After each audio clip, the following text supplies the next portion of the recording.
अभी आपने देखा जो ओवेरी होगी पेल्विक के थ्रू, पेल्विक वॉल के साथ में कनेक्टेड होती है किसके साथ, लिगामेंट्स की हेल्प से, लिगामेंट्स की हेल्प से कनेक्टेड होती है। इसके बाद में अगर हम देखेंगे यहाँ पर फेलोपियन ट्यूब की, तो फेलोपियन ट्यूब के आपको 3 पार्ट्स देखने को मिलते हैं। कितने पार्ट्स हैं, 3 पार्ट्स। कौन कौन से, एक है इनफंडिबुलम, जो सबसे पहला इनर पास वाला जो पार्ट है जो हम देखने को मिलेंगे, जो ओवेरी के जस्ट कनेक्टेड होता है। जब ओवेरी ओवम को रिलीज करती है, उस ओवम को कैप्चर करने का जो काम करता है वो कौन करता है, इनफंडिबुलम करता है। कौन करता है, इनफंडिबुलम। इनफंडिबुलम ने उसको कैप्चर किया, इसके पास में फिंगर लाइक प्रोजेक्शंस होते हैं जिसको हम लोग फिमरी बोलते हैं।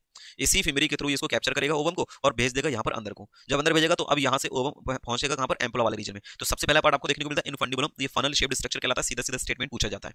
इनफंडिबुलम के बाद में आपको एम्पुला देखने को मिलेगा, ये ब्रॉड पार्ट होता है, ब्रॉडेस्ट पार्ट यहाँ पर आपको देखने को मिलेगा, ठीक है। और इसके बाद में एम्पुला, ये वो साइट होती है जहाँ पर आपको फर्टिलाइजेशन की प्रोसेस देखने को मिलेगी। यहीं पर जो ओवम होता है वो रुक जाता है। ओवम जो होता है वो नॉन मोटाइल होता है, ये भी ध्यान रखना आपको। स्पर्म जो होता है वो मोटाइल होता है। स्पर्म के अंदर ये कैपेसिटी होती है कि वो एक जगह से दूसरी जगह पर मूव कर सकता है, जबकि ओवम के पास में कैपेसिटी नहीं होती कि वो एक जगह से दूसरी जगह पर मूव कर पाए, इसलिए एम्पुला में आकर के रुक जाता है और इंतजार करता है किसका, कि आएंगे किसी ना किसी दिन और उनके साथ में मुलाकात होगी, और जब मुलाकात होगी तो आगे की प्रोसेस बढ़ेगी, ठीक है। तो फर्टिलाइजेशन की प्रोसेस होती है कहाँ पर, एम्पुला में। ये बात आपको ध्यान रखना है, क्वेश्चन कई बार पूछा गया है।